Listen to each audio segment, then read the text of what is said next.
The double-edged sickle is an incredibly punchy primary weapon to deal with the oil-swilling clankers. Do not sleep on this weapon, folks. The combination of its fire rate, accuracy, and scaling AP and damage makes this weapon an absolute powerhouse against the Automaton scum. Unlike other primary weapons, this weapon requires very precise considerations when building around it to get the best result. Your choice of armor, the support weapon, and the playstyle will matter massively. More on that in a moment, folks. And the weapon itself makes incredibly short work of the vast majority of the automaton forces with ease. It bursts down commissars, regular chaff, swiftly deals with striders, especially if you hit their missiles, and perhaps most importantly, devastators and berserkers, regardless of what the heat level is, will go down easily if you're hitting their head just because of the pure output and fire rate of this weapon. If you weren't already aware, the weapon's AP and damage ramps up as the heat increases, going at AP 2, 55 damage from 0 to 25% heat, dealing no damage to ourselves, up to 26 to 50% heat gives us AP 3 and 55 damage with 10 damage per second to ourselves.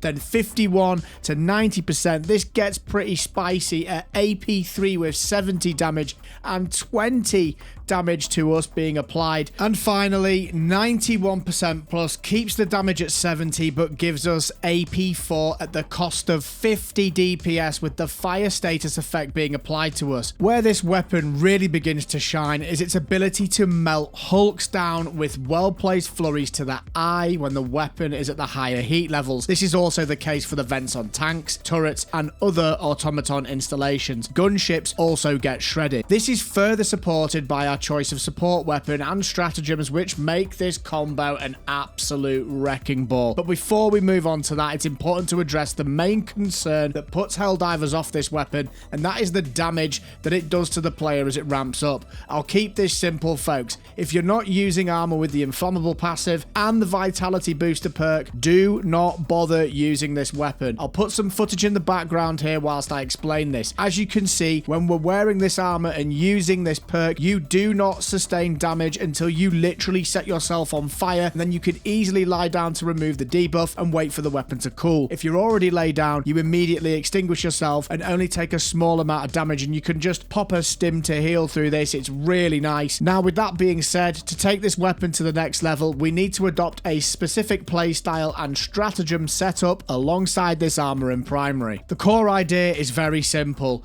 Use the Dickle until it's overheating, and if you need to, pop a stim to maintain the output. If you see something of the heavier persuasion, switch to the Quasar Cannon and throw the Ultimatum in as well for good measure to give yourself further breathing room when dealing with larger targets such as factory striders, tanks, and create the ideal combo that negates the need to reload either of your energy weapons. The Quasar Cannon puts out superb damage against heavy boss enemies. It is our one-shot solution to deal with hulks, turrets, AA installations, gunships, and it's absolutely fantastic at sniping turrets off the top of factory striders. Combine this with the ultimatum and a barrage of our stratagem choices, more on that in a moment, and you can effectively bully factory striders into an early scrap heap.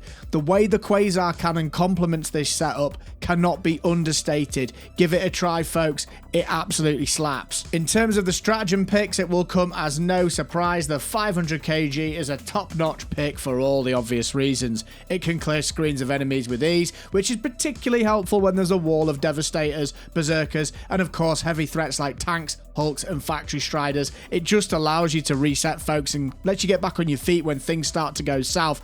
But it is also fantastic to go on the offensive with when in combination with the ultimatum. You can compound this offensive playstyle even further by using the orbital precision strike to snipe targets that would usually cause a problem. Landing an OPS on a strider in tandem with a quick ultimatum shot, quasar shot, and or a 500 kg cripples these nuisances very quickly. And you could also use the OPS to deal with turrets, and if you play on the front foot, you really feel like a point man of sorts, taking the fight to the automaton scum in style. Speaking of style points, our final choice of stratagem is the jetpack for all the obvious and right reasons. This thing allows us to traverse the battlefield quickly and reposition into both offensive and defensive positions at the drop of a hat, depending on what the tides of battle are throwing our way.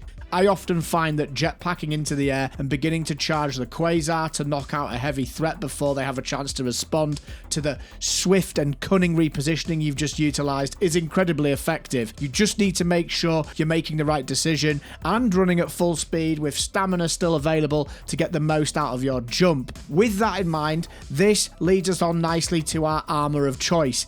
I play jetpack loadouts exclusively with light armor to get the most distance, but you may well feel safer going with medium or heavy armor. Just be warned, you won't get as much distance out of the jetpack jump, even if you go from a higher vantage point. This loadout, of course, requires inflammable armor to stop us from being melted by our own double-edged sickle buff. So with the introduction of the terrifying Warstrider, it has become quickly apparent that the use of the laser cannon will be taking top spot if you are wanting to utilize the WarpPack.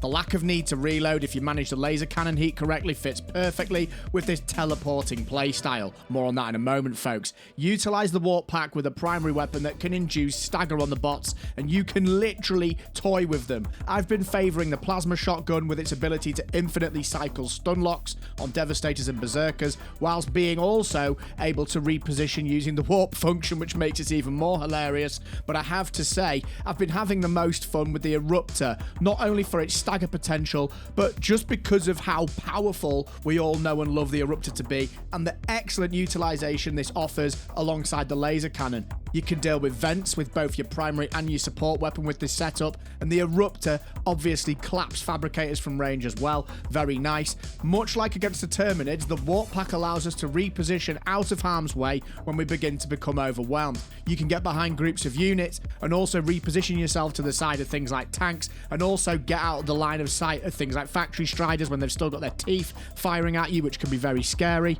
But where I have found the true value in the use of the WarpPack against the bots is to use it aggressively to confuse and to attack fortifications.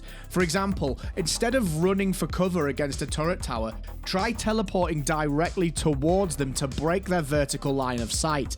This allows you to take them out with a well-placed orbital precision strike, airstrike, or whatnot. These are our two red stratagems of choice here, by the way, folks. You could also take the nuke if you would prefer. Dancing around Warstriders and laser cannoning their gooch plate, for want of a better phrase, is the way forward here to deal with these nuisances. And you can use this dancing warping method not only with Warstriders, but you can also, if you're savvy with your shots with the Eruptor, use it against Devastators. If you shoot and move quick enough, they simply cannot acquire their target fast enough to even become a problem. Another excellent use of the WarpPack against bots is the traversal it offers when escaping fortresses and fortifications. If you time your dive and warp right, you can sometimes manage to not enter the fall animation, take no damage, and just carry on your merry way. Whilst we're on the topic of traversal, some more general tips here. If you dive and teleport as you hit the floor, you can essentially negate the movement downtime, which is really nice when you're trying to move as quickly as possible. And you can also use the WarpPack to cover large voids of space. Whether it's a small chasm or a body of water, you can dive and teleport from one vantage point to another.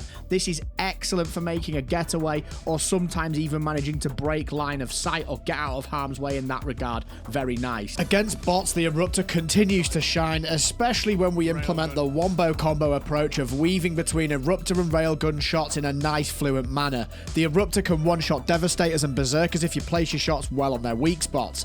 It can also blow the back vents off Hulks, and if you don't manage to finish them, the railgun will dispatch these with a well-placed eye shot. It can, of course, remove fabricators with well-placed snipes and clear the underside of dropships and delete swathes of chaff with ease. In terms of the red stratagems, the first will come as no surprise. It's the 500 kg for all the obvious reasons, excellent clear potential, and it can obliterate any armoured enemy in the automaton arsenal, depending on the landing point, of course. It can also deal with cannon turrets and other fortifications easily. The second is the orbital precision strike with its insanely low cooldown and the ability to again one-shot armoured threats and fortifications, making this an incredibly potent stratagem to pick. It has the ability to clear out large pockets of Devastators and Berserkers when you find yourself in a pinch. Given its low cooldown, you don't need to worry too much about throwing this one in as often as possible. Moving on to the blue stratagems, and the wombo combo of the railgun and the supply backpack gives us the supreme combination that makes us feel incredibly formidable against the Automaton scum. It does a fantastic job of one-shotting Devastators, Berserkers, and perhaps most importantly, even Hulks if you land a well-placed shot to their eye socket. And if you're a new Helldiver, I'm going to follow this bit up with a little tip that'll help you out if you struggle against these suckers. It's also extremely effective against gunships. Taking on multiple gunship factories and or gunship patrols with this setup can lead to mouth-watering results. Energy weapon combos are absolutely insane. Investing in a rotation-focused style of play between your primary and support weapon, along with some synergistic stratagem picks, allows you to take your loadout to high levels of efficiency and fun very quickly. Playing the double-edged sickle is an incredibly strong choice at the moment, folks, provided you are using its strengths accordingly. In that regard, what makes the double-edged sickle shine here is the way in which it ramps up in terms of damage and AP. That means you can use it against pretty much any enemy or installation successfully. Spray down an onslaught of any regular chaffbot enemies with ease, whether or not they are equipped with the Jet Brigade jump packs, tracking them as they loop through the sky, very satisfying. Focus fire regular Devastators and Jet Brigade Devastators in their head weak spots to bring them down at really impressive speeds, actually. And when the chips are down and you're thrashing your double-edged sickle to the upper heat levels, you can take out Hulks if you maintain a steady flow of shots to their eye slot. Really, really nice. You can also deal with the vents of tanks, turrets, and other automaton installations, applying the same approach, which makes this a truly S-tier primary choice at the moment. Just be sure to pick inflammable armor and the vitality booster to stay as safe as possible from the combustion mechanics this weapon debuffs you with. Combining this weapon with the laser cannon is an incredibly powerful choice, not only in terms of the infinite ammunition it can offer if you manage the heat sinks of both weapons efficiently, but it also opens up the backpack slot, which I would recommend allocating either the jetpack or the laser dog when facing automatons. The jetpack really shines against Jet Brigade because it gives us ultimate mobility when reacting to their pushes. See the clouds raining Hulks and Devastators? Don't get overwhelmed, just thrust away and begin disintegrating them whilst you fly away with your jetpack. The laser can drop Hulks incredibly quickly as well with well-placed focus to the eye, or the new jump pack slots on Devastators and on the Hulk fold them under the same premise. Gunships hate this too. Throw in some pyro grenades to add further to the burn effect the laser provides, and or deal with tanks on their own completely because these things absolutely slap against them as well, and you have an incredibly powerful weapon combo here. Staying on the topic of energy combos, lock in with the Quasar Cannon and the Scythe for yet another infinite ammo rotation based setup to cause the Jet Brigade silicon nightmares. In fact, to be honest, you can interchange the Scythe, double-edged sickle, las cannon, and Quasar accordingly to get similar results. The use of the Scythe allows you to change your armor choice though, so you can carry more grenades, going for the engineering perk, or go for unflinching if you fancy it, or maybe even medic. The choice is yours, folks. The impressive way in which it deals with Jet Brigade chaff, regular chaff, and Devastators of both types is nothing to be sniffed at. We bring the Quasar to effectively bring us a reliable one-shot option, which is incredibly versatile given we are now getting a full frontal assault from the sky in the form of Hulks. It also allows you to snipe turrets, gunships, tanks, all that good stuff, and knocking the turrets off the top of factory striders is also a great selling point for you and your team. You will feel incredibly safe if you pair this with the jetpack and use the time you are airborne to begin charging the weapon as you line up a snipe. Give either of these energy combos a try and let me know what you think in the comments below, folks. Next up, it's everyone's favorite gunslinger weapon and combo, the Plasma Punisher with the Railgun. This combo essentially turns the Automatons in their current state into a game of clay pigeon shooting. Line up your shots, shout pull, and the Jet Brigade will appear cruising through the air. Skeet them at your leisure, folks. Very satisfying. Once they hit the ground, whip out the Plasma Punisher and give the Automatons a simulation of what it's like to have 10 pints and send them staggering around like a knight on the ale. Once you get accurate, you can stun lock large groups of Devastators and Berserkers with ease. It's really great to preempt where Jet Brigade enemies will land and hit their feet in the time with their landing to completely nullify their advance. You can juggle the stagger indefinitely, which stun locks huge groups, opening up the enemy to your fellow Helldivers attacks.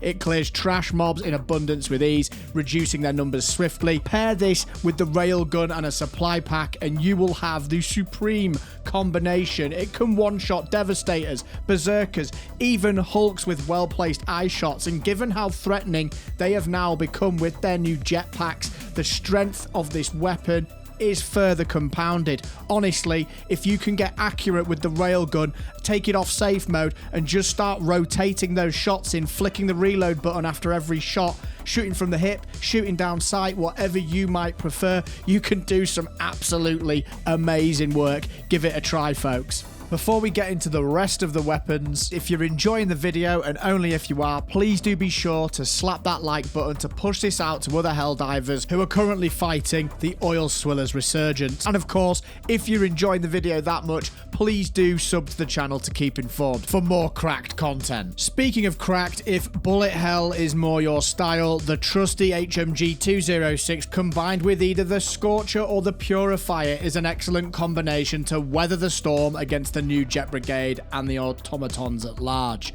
First of all, let's take a look at the Purifier. Formidable damage, excellent fire rate, and a very decent ammo capacity, which works incredibly well in tandem with other support weapons which are reliant on the supply pack.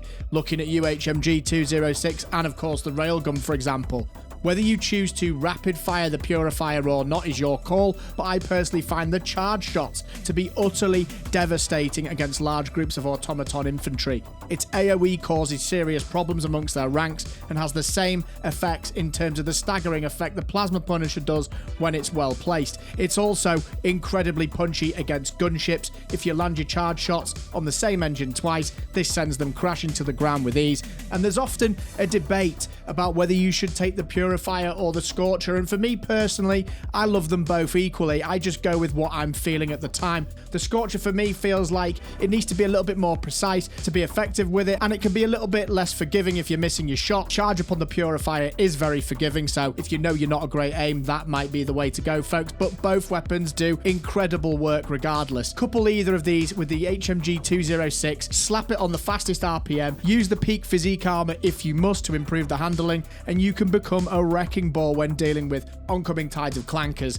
Letting rip into groups of devastators and hulks yields excellent results, and the same can be said when focus firing turrets down on a fortress.